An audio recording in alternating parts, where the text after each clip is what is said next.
What's up? I'm back with another video. On this video, as you can see from the title, we'll be talking about real estate wholesaling, and we're going to just break the whole thing down on how it works, how it goes, and how you can get started with little to no money. Of course, if you have money, it's going to be a little bit easier and probably get faster results. But if you don't have much money or no money, it's still ways that you can get into this business, and that's what I'm going to be explaining to you how to do today.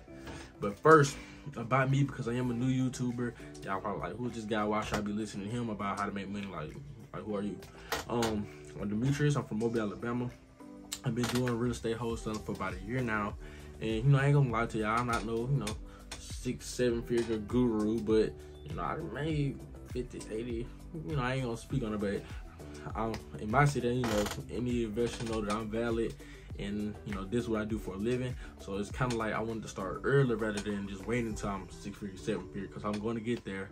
Like, I want to kind of let my YouTube journey grow with me. So I'm starting now when I'm at the level I'm on now, but I'm successful in the business is all I do. So I feel like the information that I have to share with you guys is valuable. It's up to you to listen to it or not, but I'm gonna give it to you raw, because when I was in the beginning, I was watching YouTube videos, joining courses, and doing all the stuff I thought I had to do in order to be successful in this business, or even got to where I am now. So, and I ain't gonna say that stuff didn't help, but there's some stuff that I can probably give advice on that can help your journey be a lot smoother than mine. So yeah. Also about me, in my YouTube channel, like I said, I am a growing entrepreneur, and I am starting fairly young with my entrepreneur journey. So I'm going to be getting into things such as Amazon, FBA, crypto, and just other entrepreneurial, businesses that we can start. So I'm going to be showing y'all my start, and y'all just gonna grow with me, because once I get into a business, I'm all in. I don't lose. Like, if somebody else made money doing it, that means it's possible, because somebody already doing it. That means nothing can stop me from doing it. So that's just how I feel about any kind of bag, any kind of money. Like, somebody else doing it, you can do it. There's enough money out here for everybody. So I'm going to be just showing you guys my journey on all my entrepreneurial ways that I'm planning to start. Also, coming soon, I am having a clothing line. That's another entrepreneurial thing. I'm starting a clothing line. It's called Paid CEO Clothing. So, a lot of people want to be a CEO. Some people are already the CEO. We're going to have basically, I ain't going to say merch, but it's a clothing line for them type of, people who are CEOs. And it's called Paid CEO for people who just getting paid. Like, I don't knock no 9-to-5s. I don't knock any hustles. If you getting money, you cool with me, because we hustling. We trying to get some money. So without further ado, we're finna get into the video about real estate wholesaling, how you can get started with little to no money or with money, how to get to the bigger bag. Let's do it.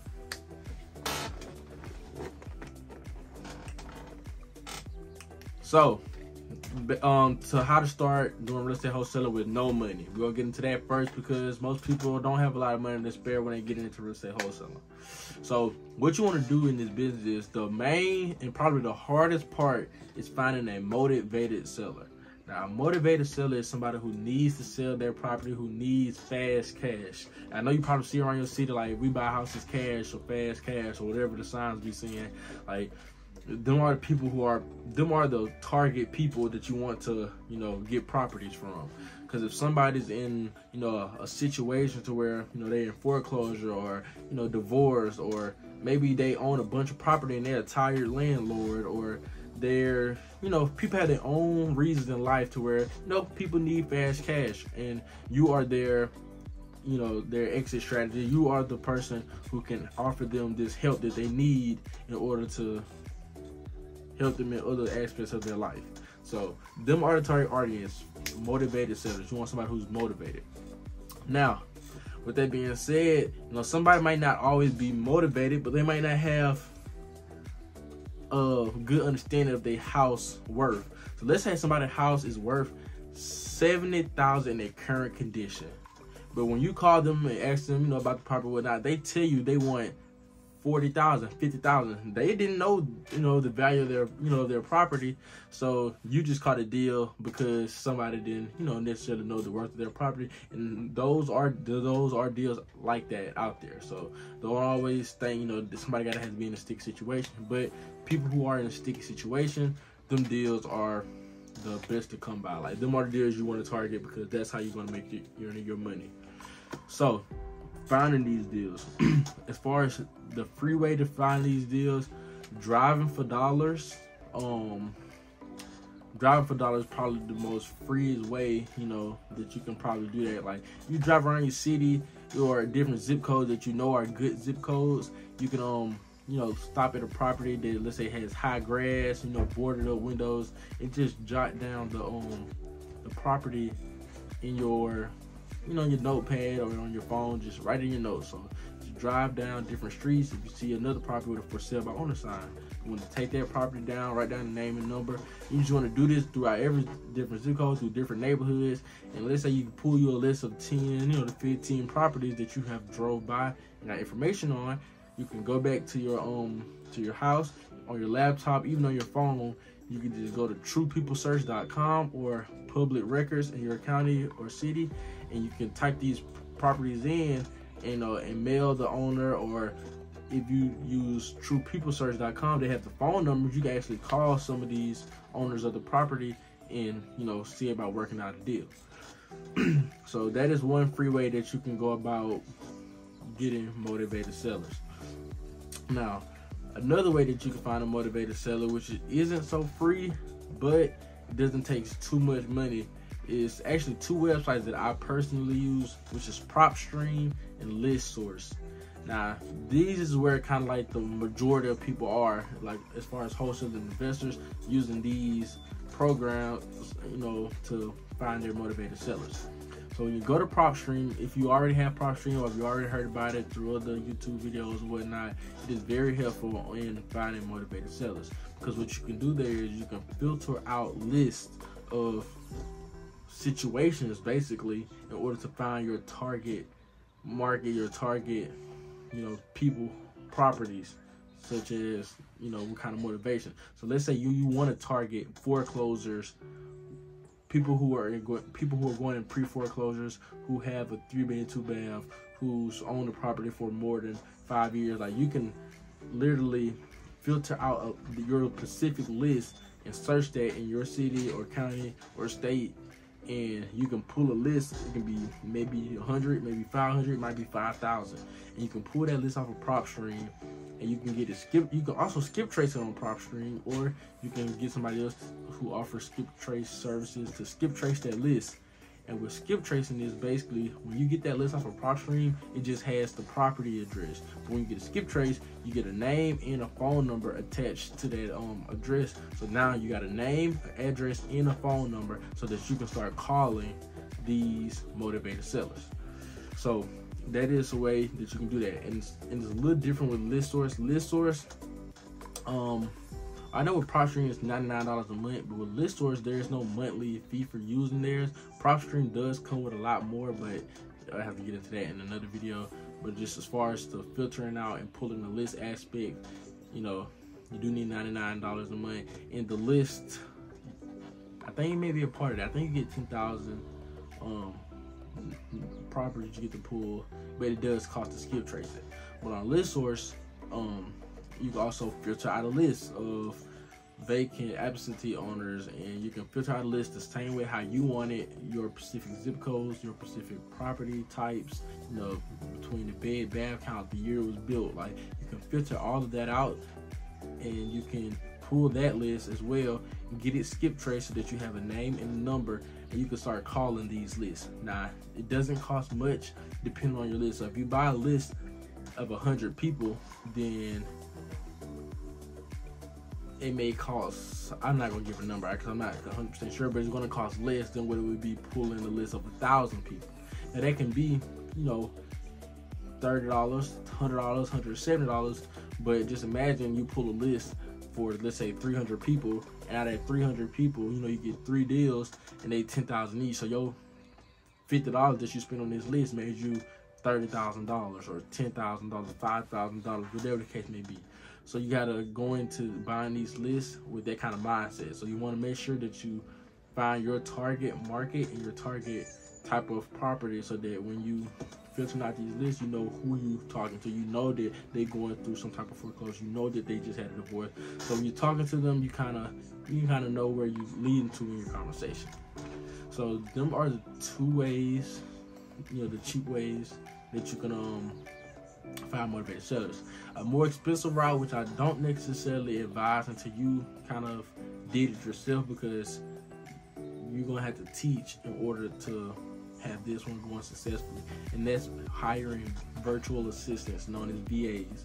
Now you can hire, it's a bunch of different websites that you can hire a virtual assistant on, and they'll do your calls, or they'll skip trace, but they're human just like you, so they're not gonna be like a money team. Like, you have to teach them how you do it, and then they're a reflection of you. So your virtual assistant is basically going to be a reflection of you and your business. So if your business is not doing good with just you, then adding 2 more people or another person who you have to pay, because you have to pay VAs to do a job that you're not even good at doing, it wouldn't be a smart decision. So I advise, just advice, that before you hire a virtual assistant, if that's even something you want to do, that you know the ins and out of the business, how to talk to these sellers, how to find these lists, what are good filters for good lists, what are good markets.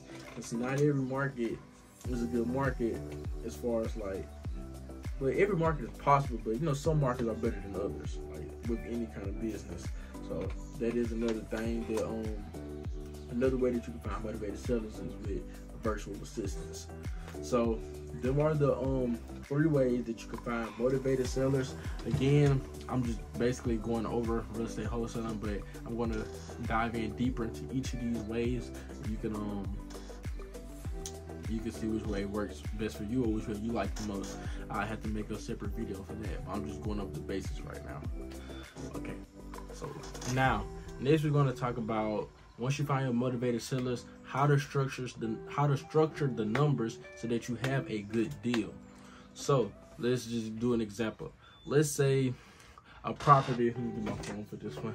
Let's say a property has a after repair value of $100,000. So that means once it's fixed up all the way, the property is worth $100,000. I don't even need a calculator for this, but I'm just gonna show you. So $100,000. Now, an ARV means after repair value. How you get the ARV is, so you want to look that property up. You can look it on Zillow. You can actually also ask a realtor if you know any. So you can just send them a text and say, hey, look, can you give me the ARV on this property? I'm looking to purchase it, or anything like that. If you had that, connection with a realtor. I know some investors do that just for a quick and accurate response. But if you need to get the ARV on your own as a beginner, you don't know anybody, you want to look on Zillow, you want to look on PropStream, and you want to take 3 properties that are near your property. So let's say your property's in the middle, and to the left, one property has the exact same bed bath count and it's around the same square feet. And then let's say another property got the same bath and bed. What? Bro, what are you talking about, man? And then another property has the same bath and bed, and they all got like similar square footage. Them are comps, because them are comparables. Them are properties in your same area with the same amount of bedroom and bathrooms, with the same amount of square footage, so they are comparable to your property. So that means if your property was fixed up all the way, it would sell for about the same amount as those 3 properties. So what you want to do is you want to add those 3 properties up and divide it by 3, because it's 3 properties, and that'll get your ARV. So let's just say our ARV is 100,000. Now, most investors that I know, they go by the 70% rule. So what's the 70% rule? Whatever your ARV is, you want to times it by 0.7, which is 70,000. So your ARV, no matter what it is, you start off by doing times 0.7. So now that's just like, that just gives like a room in the deal, because the 70% rule is just what it is. 70% rule, like you want that room in the deal, because people are in this business to make money. So then let's say you know that the property has bad flooring, walls need to be painted, new cabinets, maybe even a new roof. So let's say you estimate that the property is going to need $30,000 in repairs. So you're going to subtract minus $30,000. Then you're left with $40,000. So then now you need to make money as a wholesaler. So depending on how much you want to make, you're going to subtract that amount. So let's say you're trying to make $10,000 as a wholesaler. So we're going to do minus $10,000. So that means in order to make $10,000 on the deal and give an investor a good investment property, as an investor, you want your price with the seller to be around $30,000.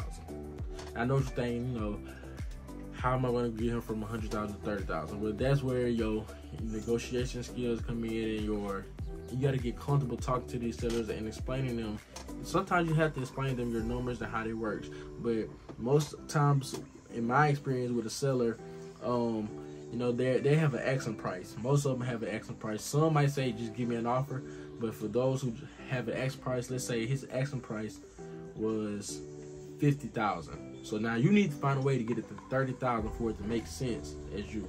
So when you go to the property, you just talk with them like, hey, it needs this, it needs that. Can you work from here? And that's why you want him to be motivated. Because if he's a motivated seller, as he should be, then it should go a lot smoother, because he needs this cash because he's motivated. For whatever reason, foreclosure, whatever, he's a motivated seller. So getting $30,000 put in his hands cash should be worth it to him because he's motivated.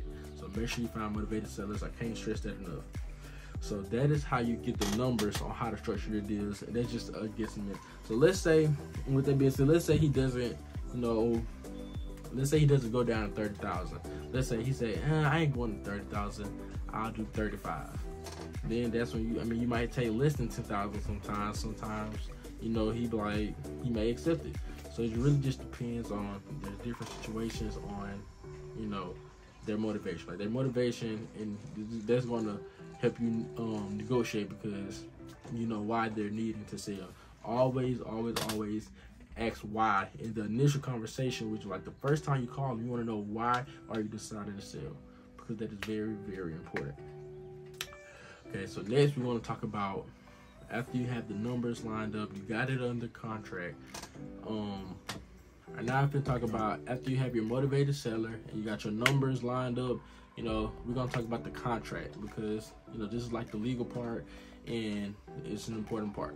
Now, depending on if you have an LLC or your personal name, you can always start off with your personal name, but I always suggest that you eventually get an LLC, because you're more protected with an LLC. Because if something crazy happens, which it shouldn't, your name won't be the one in trouble, your business is. And it's a lot better if your business is in trouble than your personal name. So, but always keep that in mind when you going through these deals. Eventually get an LLC.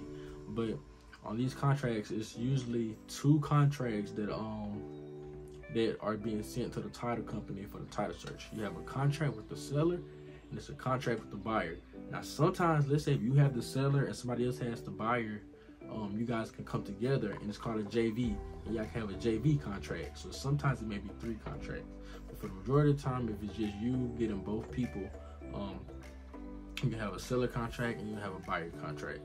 So with these contracts, if you subscribe and follow me on Instagram, I will send you a copy of both contracts, a signed, like a filled out version and a blank version for you to use, so that you won't be no confusion. So subscribe, follow me on Instagram, and then DM me a screenshot and your email, and I will send that to you. But on these contracts, it's going to state this property, this price, and it's going to state that this contract is assignable. You want that on there, so it states that this contract, you can assign it to someone else.